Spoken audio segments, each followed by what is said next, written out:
Bom dia, família, tudo bem? Que tarefa preciosa é poder repartir a palavra de Deus. Eu quero nessa manhã te convidar a abrir sua Bíblia em Lucas, capítulo 14, no verso 25 em diante.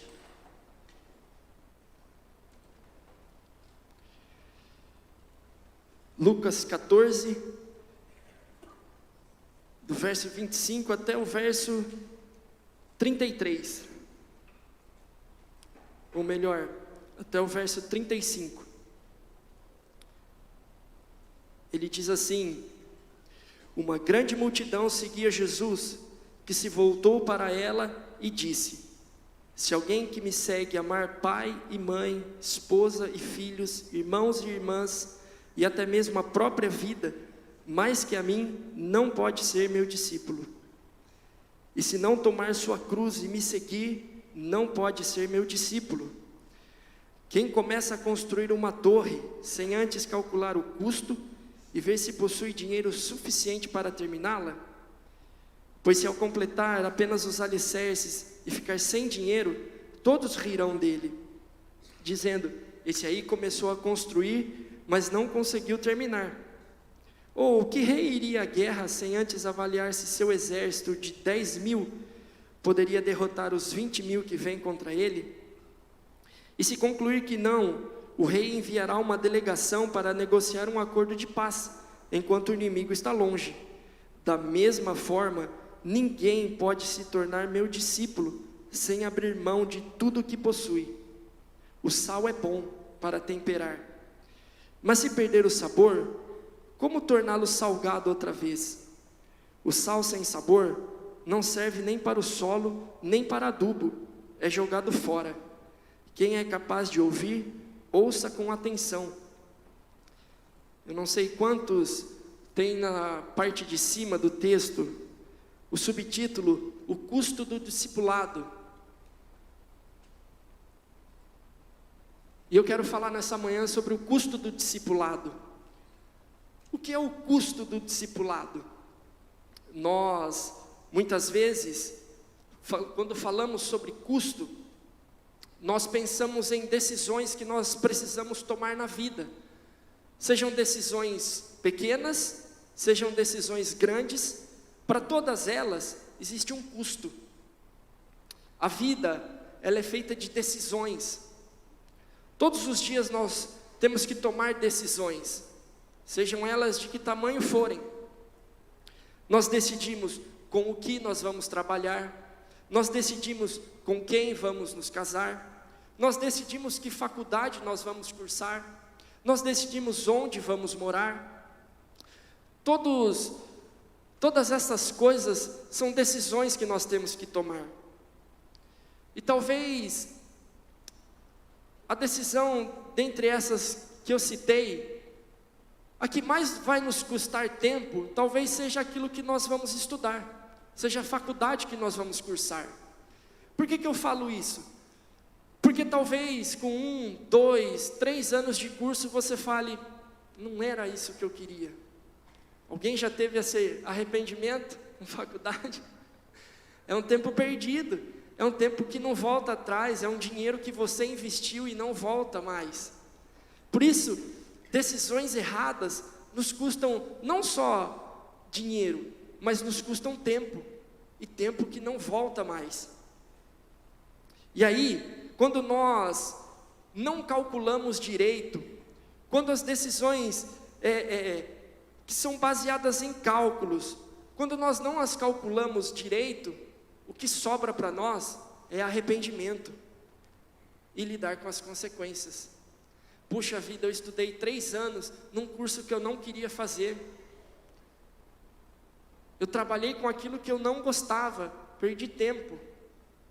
Tempo que não vai voltar atrás. Mas esse texto, ele não está falando sobre decisões terrenas. Ele está falando sobre decisões espirituais também. Ou melhor, ele está falando sobre uma decisão espiritual. a decisão de seguir a Cristo. Blaise Pascal, um filósofo francês, ele, em um dos seus livros, ele traz esse questionamento para os cristãos. Em uma discussão de um cristão e de um ateu, de alguém materialista que só vive para essa vida, nessa discussão ele diz que uma preposição, ela não pode ser verdadeira e falsa ao mesmo tempo. Não existe uma coisa que é verdadeira e falsa ao mesmo tempo. Não tem como, ou ela é falsa ou ela é verdadeira. E o Pascal diz assim, olha, para o cristão, você sabe para onde você vai. Você sabe para onde você está indo. E o ateu, para ele, tanto faz. Porque vai chegar no fim da vida, a vida vai acabar, vai ser enterrada e acabou. Para ele não existe vida após a morte. Mas o cristão, ele sabe. E nessa discussão que ele propôs, ele disse, olha, vamos pensar o seguinte, se a vida acabasse hoje, e o ateu tivesse razão, acabava ali, e estava tudo bem. Não tem céu, não tem inferno, acabou. Mas e o cristão? É a verdade dele, ele sabe para onde ele está indo. Porque ele pesou esse custo de seguir a Jesus. E ele sabe para onde ele está indo. Então, quem vai sofrer as consequências? Essa decisão final, quem vai pesar mais? Para o ateu ou para o cristão? Quem vai sofrer mais as consequências? O Pascal propõe isso. E o texto está falando, ou melhor, o texto não está falando sobre custos e decisões sobre essa terra, sobre essa vida, mas sim decisões espirituais, e a decisão mais importante da nossa vida, que é seguir a Cristo Jesus como seu discípulo, como seus discípulos. Pode olhar no verso 26, no verso 27 e no verso 33. Ele vai dizer exatamente isso. Não pode ser meu discípulo. Em primeiro lugar, o custo não diz respeito a decisões terrenas que nós temos que tomar. Mas o custo diz respeito em relação a Deus. Nós vamos seguir a Cristo? Nós vamos verdadeiramente ser seus discípulos? É isso que Jesus está dizendo para essas multidões. Vocês vão ser meus discípulos? E a pergunta que o Senhor faz para nós nessa manhã: vamos ser discípulos de Cristo? Qual é o custo do discipulado, então, você deve estar se perguntando? Da onde que você está tirando isso? O próprio texto vai nos responder. Essa é a grande pergunta que fica. Qual então é o custo desse discipulado? Qual é o custo de eu seguir a Jesus? O texto, ele vai nos dar 3 termos, ou 3 demandas para que a gente siga a Cristo. O primeiro deles, no verso 26, ele vai dizer um certo tipo de amor. Verso 27, um certo tipo de sofrimento. O verso 33, ele vai dizer um certo tipo de desapego. São 3 termos, 3 demandas, ou 3 critérios para que a gente siga Jesus. É um certo tipo de amor, um certo tipo de sofrimento e um certo tipo de desapego. Que nós não temos aqui um pedestal. Vou usar o exemplo do púlpito. Se eu tirar uma dessas pernas, esse púlpito continua de pé? Não, porque são 3 forças que sustentam ele de pé. A mesma coisa é no discipulado. A ausência de qualquer um desses critérios, a ausência de qualquer uma dessas demandas, já nos desqualifica para o discipulado.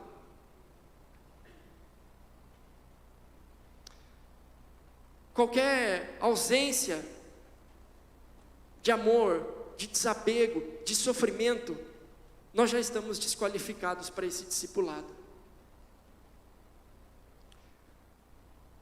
Os versos 26, 27 e 33 nos trazem essa ordem de Jesus. Se você amar mais, for apegado às suas coisas, você não pode ser meu discípulo. Quando Jesus traz isso, se você, ele carrega uma ordem junto. Por isso, é controverso eu dizer que eu sou discípulo de Jesus, que eu amo a Jesus, se eu priorizo mais o meu amor pelas coisas ou pelas pessoas, se eu não tenho desapego das coisas materiais que eu tenho.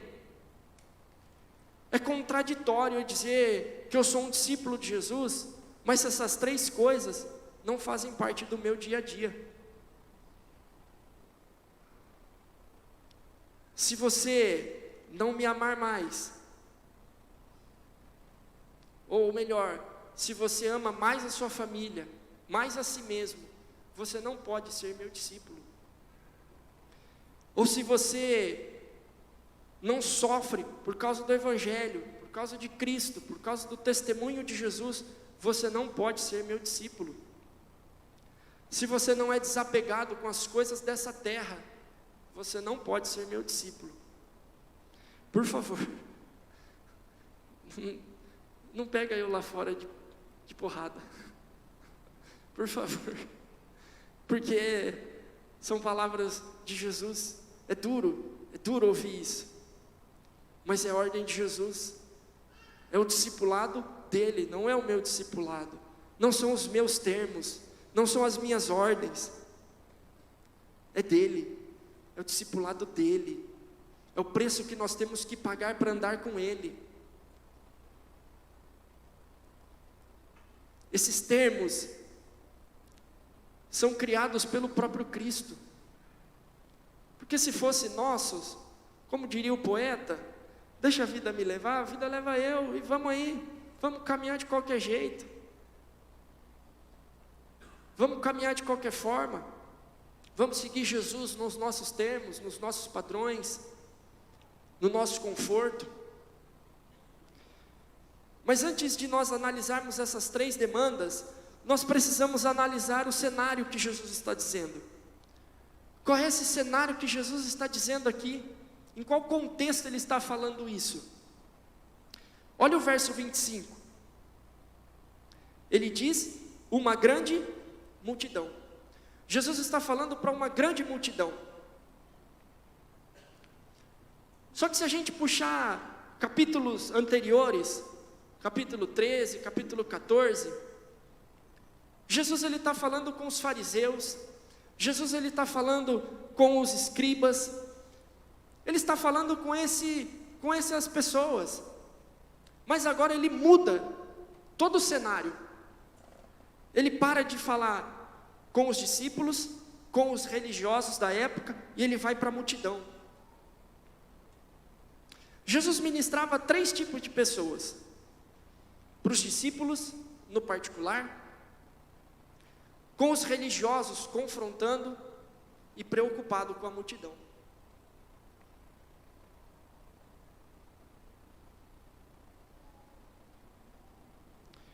E o que nós encontramos nessa multidão?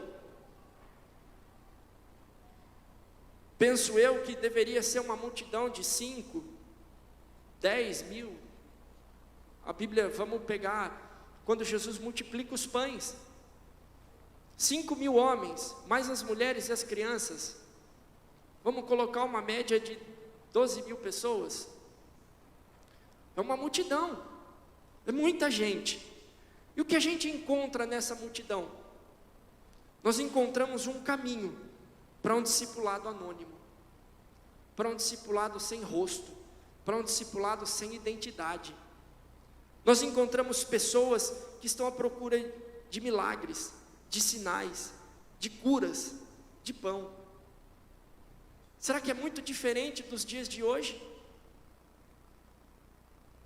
Será que é muito diferente dos dias de hoje? Onde pessoas procuram as suas realizações profissionais em Jesus, procuram sinais, curas, vivem de profecia em profecia, vivem à procura do seu bem-estar. Jesus vai parecer para essas pessoas como, não vou fazer merchan, quem entendeu?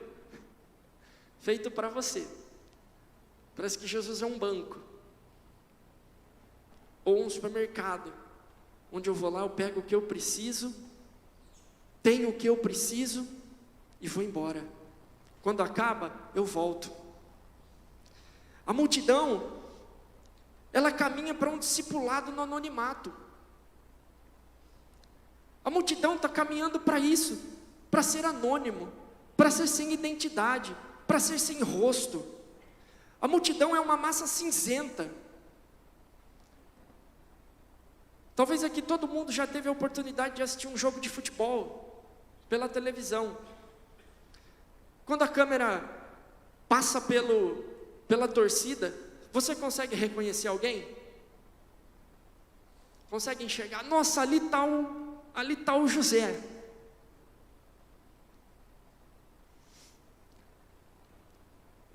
Eu tive a oportunidade de ir uma vez num jogo, e no intervalo, a câmera passou por mim ali. Um amigo meu de fora me ligou e falou: cara, eu te vi na TV no jogo, você estava lá? Eu falei: eu estava. Eu procurei isso depois. Não sei, eu acho que ele viajou. Eu estava nesse jogo. Tive o prazer de ver o Ronaldo fazer 3 gols. Mas não tem como identificar. Não tem como dar um nome. E Jesus não era ali um guru que ele olhava para aquela multidão e falava assim: está ali o pastor Auro. Jesus não era esse guru que ficava: aquele ali é o José, aquele ali é o João, aquele ali é o fulano. Ele não era esse guru. Ele não era um guru que ficava adivinhando o nome no meio da multidão. Porque a multidão não tem nome, a multidão não tem rosto, a multidão não tem identidade. Ela vai seguindo, ela vai indo. Conforme as pessoas vão andando, vamos atrás. A multidão é o que nós podemos chamar de massa de manobra. O que um faz, todo mundo vai atrás. Vida leva eu, multidão leva eu, deixa a multidão me levar.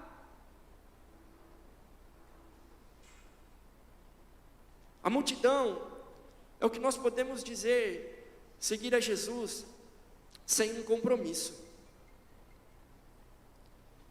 E Jesus está preocupado com o comprometimento do discipulado. Jesus está preocupado com isso. Jesus quer que essa multidão saia do anonimato, que a multidão ganhe um rosto, que a multidão ganhe a identidade dele, que a multidão tenha o rosto dele, porque é para isso que nós fomos chamados, para sermos a imagem e semelhança de Cristo Jesus. Jesus quer compromisso, não anonimato. Olha, eu vou ficar aqui, escondido aqui no meio da multidão, para ninguém me ver, ninguém vai me notar, e eu vou seguindo, porque ali tem pão, tem peixe, tem sinais, tem cura, tem tudo. A multidão, sabe para quem ela é atrativa? Para o descompromissado, para aqueles que não querem compromisso com o seu mestre. Porque na multidão, eu não tenho que prestar conta da minha vida, eu não preciso dizer quem eu sou, eu não preciso tratar os meus pecados, eu não preciso tratar o meu caráter, eu não preciso tratar dos meus erros, porque eu estou escondido na multidão e ninguém sabe o que eu faço, ninguém sabe da minha vida, eu faço o que eu quero, a hora que eu quero. Jesus está preocupado com essa multidão, com os descompromissados. A multidão, ela é confortável, estar na multidão é confortável, Porque na multidão tem peixe, tem pão. É gostoso estar no meio da multidão, assistido por Jesus. Quando os homens tiveram fome, a multiplicação. Mas Jesus não está preocupado com isso. Jesus não quer pessoas assim. Jesus quer discípulos. Jesus quer pessoas compromissadas, comprometidas com o discipulado. Pessoas que vão carregar o seu nome, pessoas que vão carregar a sua identidade, pessoas que vão levar o seu nome por essa terra. Por isso Jesus não quer o nosso conforto. Você é louco? Você está maluco? Como que eu não posso ter conforto? Eu quero ter um conforto. Mas o nosso conforto é um suicídio assistido. O nosso conforto é a nossa morte. O nosso conforto é um recurso que nós encontramos para seguir a Jesus nos nossos termos, do nosso jeito, do nosso modo. Por isso, seguir a Jesus nos nossos conceitos, nas nossas demandas, é o nosso suicídio. Nós vamos morrendo aos poucos. Porque quando nós não concordamos com algo, nós ressignificamos as coisas. Nós vamos ressignificar as coisas. Por isso o nosso conforto é exatamente isso. É seguir a Jesus nos meus termos, do meu jeito, e não do jeito que Ele quer. É Jesus quem deve se ajustar aos meus termos, aos meus projetos, aquilo que eu já decidi, aquilo que eu já defini para a minha vida, o que eu vou fazer da minha vida. Jesus tem que se encaixar nisso, e não eu me encaixar na agenda de Jesus. Por favor, não caia nisso, de ajustar Jesus para o seu conforto, para os seus termos, porque Ele não morreu para isso. Ele morreu para que nós tenhamos vida, vida em abundância, tenhamos um nome, um rosto, tenhamos marcas que carregamos da sua glória.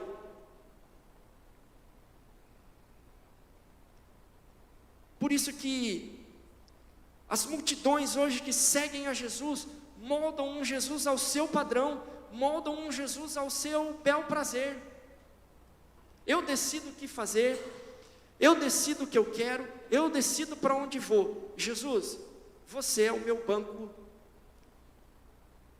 Itaú. Porque você é feito para mim. Você é feito para mim, do meu jeito, do jeito que eu sonhei esse Deus. Eu projeto esse Deus daquilo que eu quero. Mas Ele está lá em cima. Não. Não é do seu jeito, não é do seu modo, não é ao seu bel prazer, mas é aquilo que eu quero. A sua agenda tem que se encaixar na minha agenda, naquilo que eu quero, nos termos que eu preparei. Quais são os termos do discipulado então?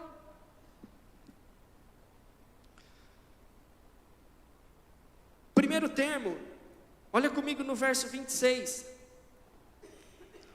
Se alguém que me ama, se alguém que me segue, amar pai e mãe, esposa e filhos, irmãos e irmãs, e até mesmo a própria vida, mais do que a mim, não pode ser meu discípulo.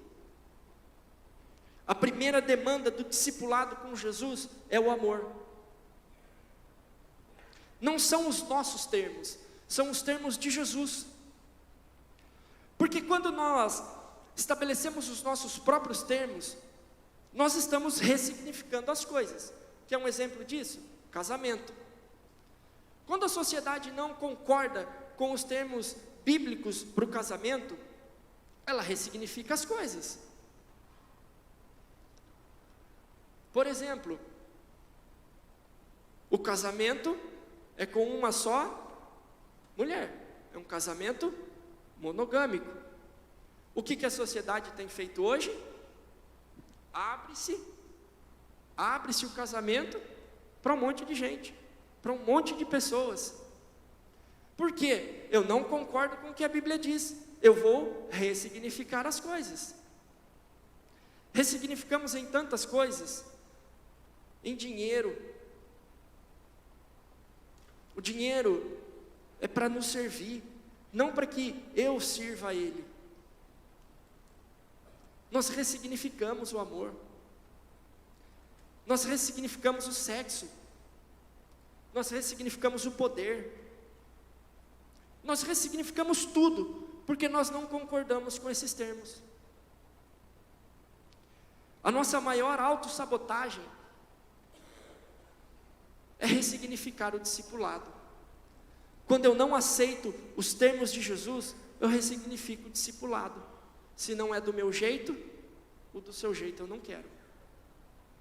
E aí Jesus vira esse supermercado da fé, onde eu pego o que eu preciso, onde eu apanho o que eu preciso e vou embora. Quando acabar eu volto. Vira esse mercadão da fé. Mas Jesus aqui não está nos ordenando ódio. Ele não está ordenando ódio contra a família, contra os filhos, entre marido e mulher, pai e mãe. Ele não está dizendo isso. Ele não está dizendo, olha, odeia todo mundo, odeia seu pai, sua mãe, odeia todo mundo. Talvez você tenha lembrado aí, Brooklyn, 1986, todo mundo odeia o Chris. Jesus não está ensinando ódio. Jesus ele só está fazendo assim, deixa eu corrigir sua visão. Deixa eu corrigir a sua visão sobre o que é o amor. Porque Jesus está nos ensinando a amar mais Ele do que a nossa própria família. Porque é algo que vale mais do que a nossa família. Ele está ajustando a nossa visão para o amor que Ele tem. Quando nós amamos nossa família mais do que a Deus, nossa família não é amada verdadeiramente. Nossa família não é amada de verdade, ou como ela deveria ser. Quando isso acontece, quando ela é amada no lugar de Deus, ela se torna um ídolo. Ou quando coisas se tornam maior que Deus, são ídolos que nós estamos produzindo. João Calvino vai dizer que o nosso coração é uma fábrica de ídolos. E eita fábrica que produz ídolo, não? E fabriquinha que produz ídolos adoidado. É o coração. Coração que produz tantos ídolos. E a nossa família pode ser um ídolo. O nosso trabalho pode ser um ídolo. Mas Jesus está nos ensinando que é algo que vale mais do que a nossa família, que é amá-lo acima de todas as coisas. Quando você ama Jesus acima de todas as coisas, pode ter certeza que a sua família vai ser amada como deveria. Você vai amar sua família como deveria. Quando Cristo Jesus é a prioridade máxima da nossa vida, as coisas se ajustam. Nós amamos a nossa família de fato e de verdade. Nós amamos os nossos filhos. O ponto é que o discipulado exige que amemos mais a Jesus como Deus, e não apenas como uma pessoa a mais, como uma pessoa a mais na nossa vida. O discipulado é essa exigência, que nós o amemos como Deus, e não como um simples homem que esteve entre nós, apesar dele ter sido homem. Mas a exigência dele é de que nós o amemos como Deus, porque nele está toda a primazia, nele reside toda a plenitude. Amar a Jesus como Deus é dar a Ele a primazia. Abre para mim Colossenses 1,18. Colossenses 1,18 vai dizer exatamente isso. Ele é a cabeça do corpo. que é a igreja. Ele é o princípio supremo sobre os que ressuscitam dos mortos. Portanto, ele é o primeiro em tudo. Tem uma outra versão que diz que ele é a primazia. Nele está toda a primazia. O que é amar? O que é dar a Jesus a primazia? É dar a Ele o lugar que lhe é devido, o primeiro lugar da nossa vida. Mas além disso, é mostrar que Ele é o nosso Senhor, que nos redimiu. Ele é o Senhor da redenção. Por mais linda que a minha esposa seja, por mais lindo que o meu filho seja, eles não podem me redimir do pecado. Eles não podem me trazer vida na sepultura. Eles não derramaram o seu sangue em meu favor. Eles não deram a sua vida por mim, para me levantar dos mortos, para me fazer assentar do lado de Cristo Jesus. Por mais linda que seja a sua família, eles não podem te redimir do pecado. Eles não podem te dar vida. Eles não podem te colocar assentado à destra de Deus. Eles não podem te dar a esperança de que um dia Cristo Jesus voltará. Me perdoa dizer isso, mas sua família não é fonte de redenção. Ele, Cristo, é a nossa redenção. E nele habita corporalmente toda a divindade. Ele é o primeiro. Então, o que se requer do discipulado? Aquele amor que não consegue ter como referência outra coisa a não ser Jesus. Discipulado é isso. É não ter outra referência a não ser Cristo Jesus. Ele é o padrão, Ele é o modelo. Ele é tudo o que nós precisamos.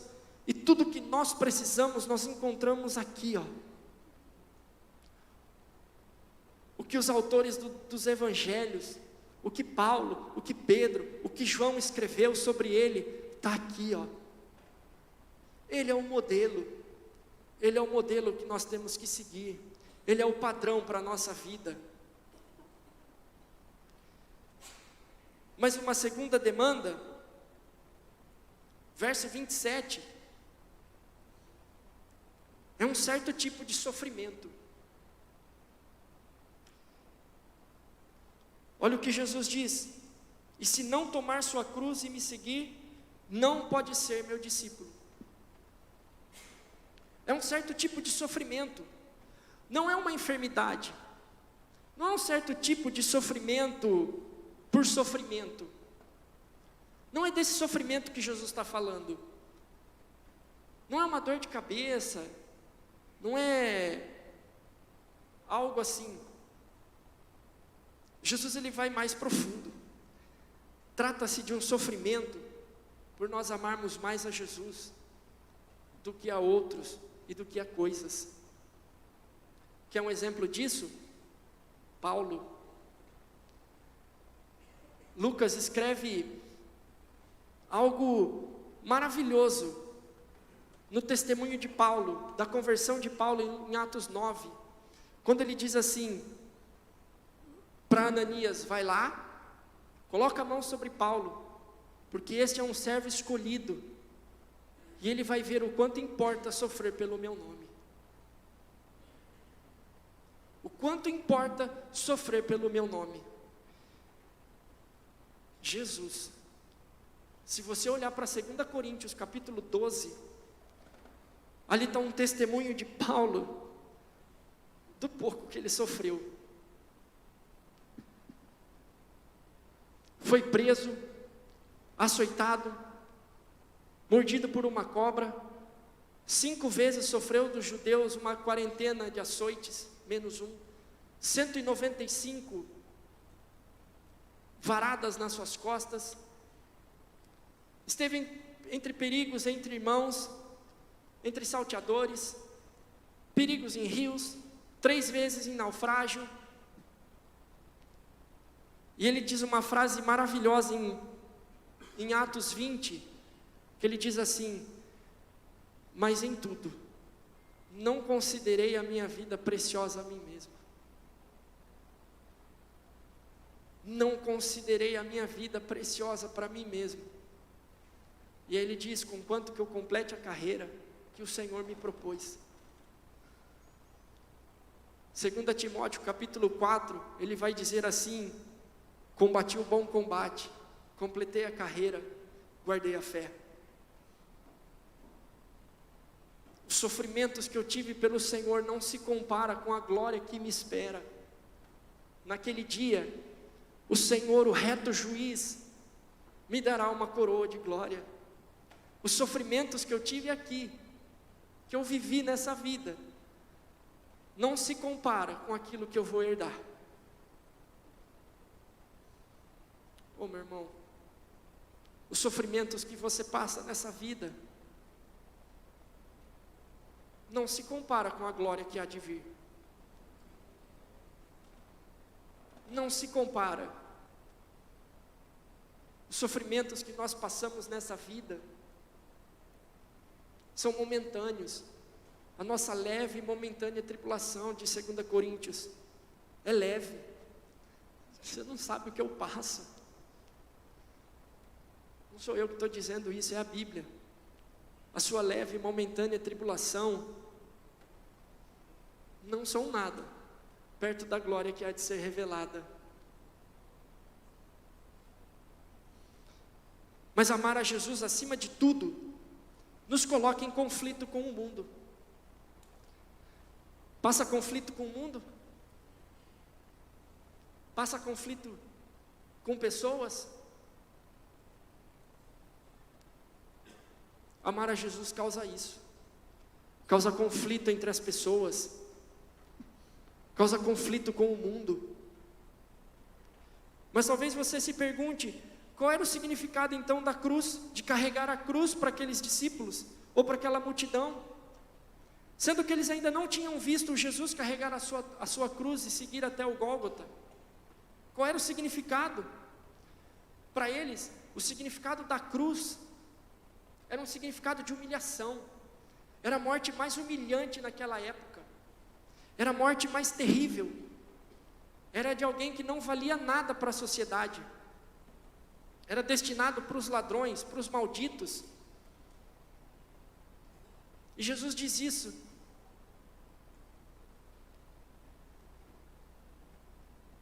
A cruz era símbolo de rejeição e humilhação. Carregar a cruz revela que o discipulado de Jesus implica a convivência em um mundo hostil ao Evangelho, numa cultura que rejeita os seus ensinamentos e, por conseguinte, rejeita os seus discípulos. Se rejeitaram o Mestre, o que dirá nós? Se nós somos discípulos de Jesus, nós também vamos passar por isso. Misericórdia? Não, está na Bíblia. Os últimos dias estão chegando, ou se não chegaram. E nos últimos dias, a perseguição vai vir. A perseguição vai vir contra os cristãos. E se de fato e de verdade você é um discípulo de Cristo, se você segue a Jesus verdadeiramente, é isso que te espera: rejeição, humilhação. Só que o mundo não só quer exterminar o Evangelho, como ele quer expor ao ridículo. Ah, você é crente, você é cristão, você é um discípulo. Que coisa mais cafona hoje em dia. Um livro que está ultrapassado, uma cultura tão ultrapassada, foi escrita 2000 anos atrás. O mundo evoluiu, o mundo avançou, o mundo progrediu. Nós estamos numa era progressista. E você acredita numa coisa retrógrada?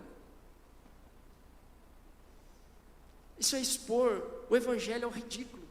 e expor a nossa fé ao ridículo. Mas, meu irmão, deixa eu te dizer uma coisa: quem segue a Jesus, que foi morto e humilhado, não pode se preocupar com a sua reputação.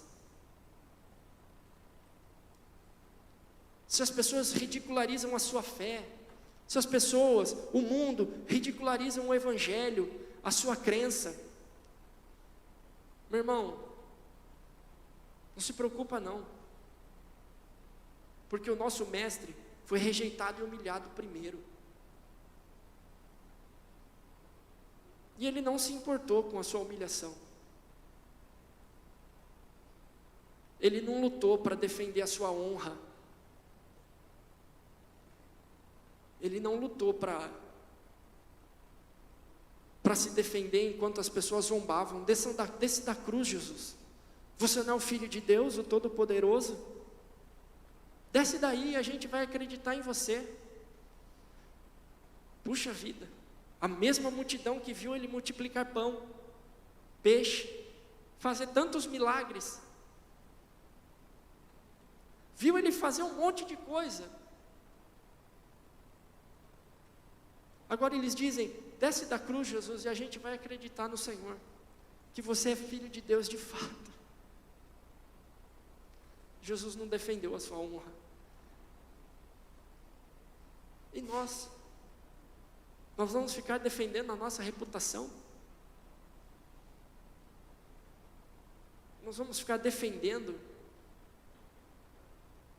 quem segue a Jesus, que foi morto e humilhado, não pode ficar defendendo a sua reputação. Ah, mas as pessoas estão zombando da minha fé, estão inventando coisas.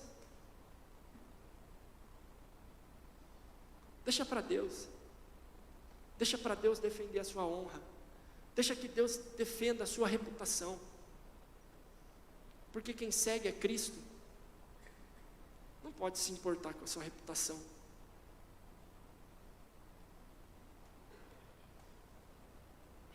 Mas Jesus aí ele mostra duas parábolas, que ele fala sobre o custo. A primeira delas é sobre um rei, ou melhor, sobre um construtor. E ele diz assim: olha, esse construtor, ele não fez os cálculos. Vamos construir. Vamos lá, vamos construir. Lança os alicerces, sobe a parede. Acabou o dinheiro para fazer o telhado, e agora? Puxa vida, acho que eu não calculei direito esse negócio de construção. Acho que eu não calculei direito o quanto custa construir uma casa, o quanto custa mobiliar uma casa. E às vezes a gente é desse jeito: não, vamos seguir Jesus, vamos lá, eu vou seguir Jesus, e se empolga, e vamos lá, e e de repente o custo bate a nossa porta. O custo vai bater a nossa porta. E aí? Mas eu não sabia, nossa, que tinha que amar Jesus acima de todas as coisas. Nossa, é verdade que eu tenho que ler a Bíblia, é verdade que eu tenho que orar. Eu não sabia disso. Acho que eu fui na empolgação. Sério que eu tenho que ler a Bíblia? Sério que eu tenho que seguir o que Jesus diz? É claro que eu estou sendo irônico nisso, porque nós, como discípulos de Jesus, temos que seguir aquilo que Ele nos ensinou. Mas para alguém que é imprudente, para um construtor imprudente, ele vai na empolgação, e vamos lá, e de repente acaba o dinheiro, acaba a nossa empolgação de seguir Jesus. E aí as pessoas vão começar a zombar. Não teve dinheiro para acabar a construção. Mas o segundo é o de um rei sábio. É de um rei que se rende a Jesus. Qual de nós aqui sairíamos à guerra com 10.000 soldados contra alguém que vem com 20.000? Alguém iria? Eu iria se eu tivesse o Rambo, o Braddock e mais um monte de gente aí. Aí eu ia. Mas a gente em sã consciência não vai, porque eu não vou ter gente suficiente para combater. Eu mando alguém lá na frente, olha, não vai dar, eu me rendo. Assim é aquele que segue a Cristo. Jesus, eu não tenho como lutar contra o Senhor. Jesus, eu não posso lutar contra ti. Eu não posso ser achado lutando contra o Senhor. Bandeira branca, eu me rendo a ti.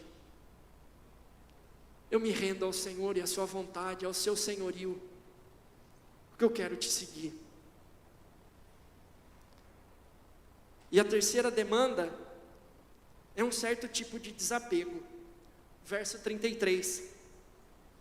Da mesma forma, ninguém pode se tornar meu discípulo sem abrir mão de tudo que possui. Esse é o golpe fatal que o Senhor dá. Porque Jesus vem tirando tudo de nós. Ele vem tirando o nosso amor pela nossa família, os nossos bens. Ele vem tirando tudo isso. Ele está tirando tudo de nós dessa terra para nos transformar em peregrinos e nos deixar mais parecidos com Ele.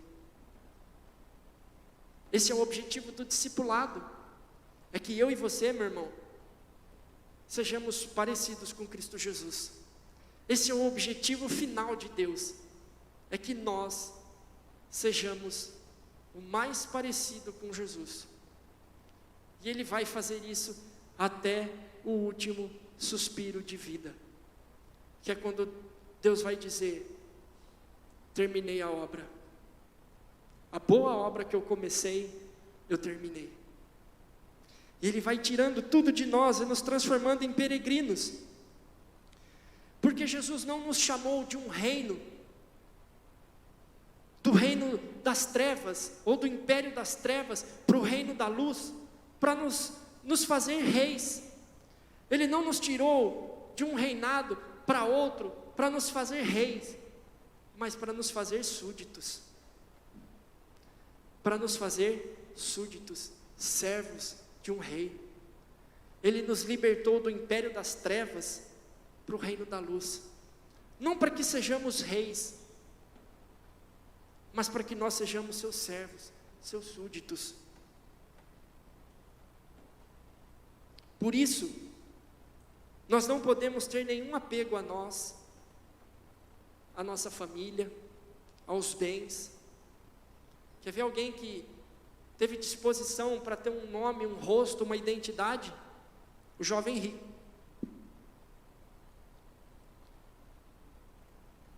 O jovem rico se dispôs a ter um nome e um rosto.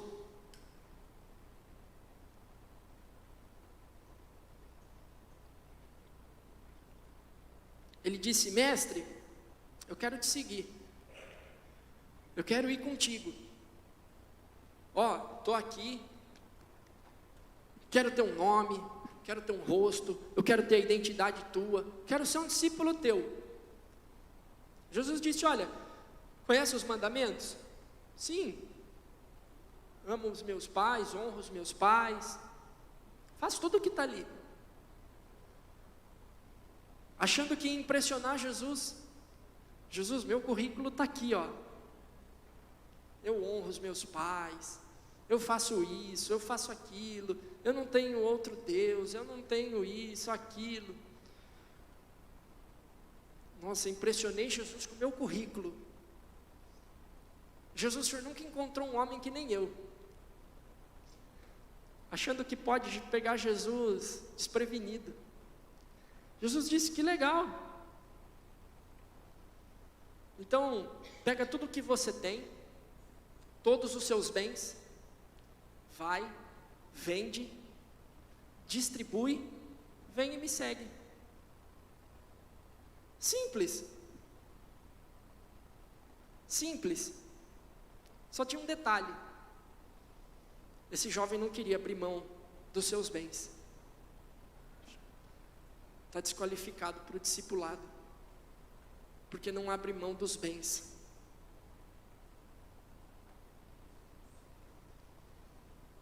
Um certo tipo de amor, um certo tipo de sofrimento, e um certo tipo de desapego. Para finalizar, olha comigo o verso 34 e 35.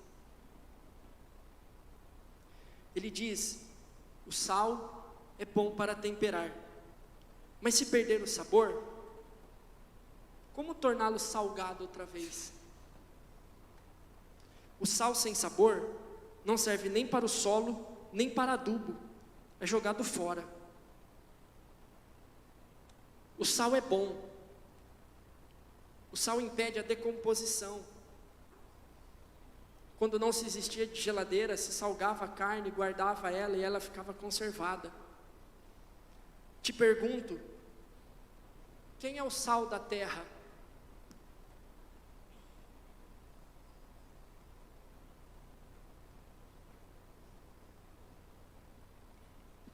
Quem é o sal da terra? Jesus, acho que eu estou sozinho. Quem é o sal da terra, igreja? Nós. Jesus disse: vós sois o sal da terra. E o sal, ele conserva. O sal dá sabor. O sal, ele traz isso, ele tem essa condição de preservar. E a igreja ainda preserva o mundo enquanto ela está no mundo, para que o mundo não se deteriore de vez. Porque se Jesus nos salvasse hoje, nos levasse para o céu, o mundo já estava apodrecido faz tempo. Mas Ele nos deixa aqui para que a gente salgue essa terra, para que a gente dê sabor, para que a gente... E uma outra característica do sal: quando você põe sal demais na comida, o que acontece depois? Dá o quê? Sede. O sal dá sede. Quando a gente salga esse mundo, quando a gente salga a vida das pessoas com esse testemunho, as pessoas querem beber aquilo que a gente tem. Se nós não tivermos esses termos, amor, sofrimento, desapego, é impossível sermos discípulos de Jesus. Mas eu não posso ter o outro meio bambo assim, ó. Eu não vou me desapegar totalmente dos bens, né? Porque vai que amanhã eu preciso, né? Jesus não quer nada meio bambo. É por inteiro. Quando nós perdemos qualquer um desses termos, nós estamos desqualificados para o discipulado com Jesus. O sal vai ter cara de sal, mas não vai salgar. O sal vai ter cara de sal. E quando ele perde a sua principal característica, ele não serve para mais nada. Quando nós perdemos essas características de discípulo,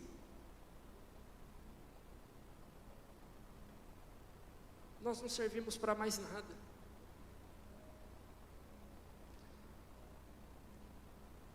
Nós estamos desqualificados para o discipulado. Quando a nossa família vem em primeiro lugar, quando a nossa reputação vem em primeiro lugar, quando os bens vêm em primeiro lugar, nós estamos desqualificados para o discipulado com Jesus. Porque Ele é a primazia. Ele é a primazia. Por meio dele foram criadas todas as coisas que existem. Tudo que existe foi criado por meio dele.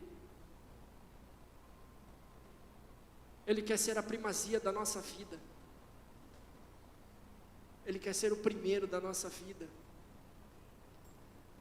Ele quer discípulos assim, comprometidos, compromissados. É isso que Ele quer. Ele não quer meros espectadores. Ele não quer pessoas sentadas em um banco, seguindo uma multidão. Ele quer pessoas com nome. Ele quer pessoas com uma identidade, com alguém que Ele pode contar, que Ele olha e fala: opa, esse aqui eu posso contar, porque Ele me ama acima de todas as coisas. Ele é desapegado dos seus bens, e a reputação dele, é esse o discipulado que Jesus quer de nós. São seguidores assim que Jesus quer. Jesus não quer multidão. Jesus não quer uma multidão que dê like no Instagram dele, que ele tenha mais seguidores no Instagram, que ele tenha mais seguidores no Facebook, que ele tenha mais visualizações no YouTube. Jesus quer seguidores e não espectadores. Por isso, meu irmão, minha irmã, se você tem sido um espectador, sai do lugar de espectador, sai do lugar de multidão, e se apresenta para Jesus. Jesus, eu estou aqui, eu quero ser teu discípulo, eu quero te seguir, eu quero ser verdadeiramente um discípulo teu, que vive os termos e as demandas que o Senhor tem. Por isso, meu irmão, sai do meio da multidão, sai do meio dos espectadores, que sentam nos bancos domingo após domingo, para comer uma comida boa, e depois só no outro domingo. Jesus não nos chamou para ser espectadores. Jesus não nos chamou para ser de uma torcida organizada. Jesus nos chamou para sermos seus discípulos, homens e mulheres que vão salgar essa terra, que vão gerar sede em outras pessoas, que vão apresentar Cristo Jesus para esse mundo. Os campos já estão brancos, os campos já branquejam, como diz João 4. Eu poderia fazer um apelo, chamar você aqui à frente, para que você saia das fileiras das multidões, mas amanhã é segunda-feira, depois é terça, e essa decisão tem que ser diária, e nós não vamos estar aqui para fazer esse apelo na segunda-feira, na terça, na quarta. Quem vai estar lá fazendo esse apelo é o próprio Cristo. Por isso, meu irmão, tome essa decisão de sair das fileiras e dos bancos e da multidão e da torcida organizada de Jesus, para ser mais um soldado alistado na sua lista, que vai combater o bom combate e que vai cumprir a sua missão de ser sal e luz nessa terra. Quero orar com vocês nessa manhã. Jesus, nós te agradecemos pela sua palavra. Nós te agradecemos, Senhor. Não são os nossos termos, nós não queremos seguir o Senhor pelos nossos termos, nem fazer do Senhor o nosso banco, ou o nosso supermercado. Nós queremos fazer do Senhor o nosso mestre, o nosso discipulador. Nós queremos imitar o Senhor, Deus. Queremos ser parecidos contigo. Por isso, todos os dias, nos ajuda, Deus, nessa caminhada, a amarmos mais o Senhor, a sermos desapegados com as coisas dessa terra, a sofrermos pelo Teu nome. Jesus, por favor, essa é uma decisão diária que nós queremos ter na nossa vida, Pai. Nos ajuda todos os dias a tomarmos a nossa cruz, seguirmos o Senhor, sermos discípulos, sairmos das multidões, ganharmos uma identidade, ganharmos um nome. Nos ajuda, Senhor. Oramos nessa manhã por isso, Pai. Talvez confrontadora seja essa palavra, Deus, mas que é tua, Senhor, que é um desejo teu, de que cada homem, cada mulher aqui, cada jovem, cada criança também, sejam discípulos teus, Senhor, e é o que nós queremos nessa manhã, em nome de Jesus, Pai, sermos discípulos e não espectadores, para a glória do teu nome, Senhor.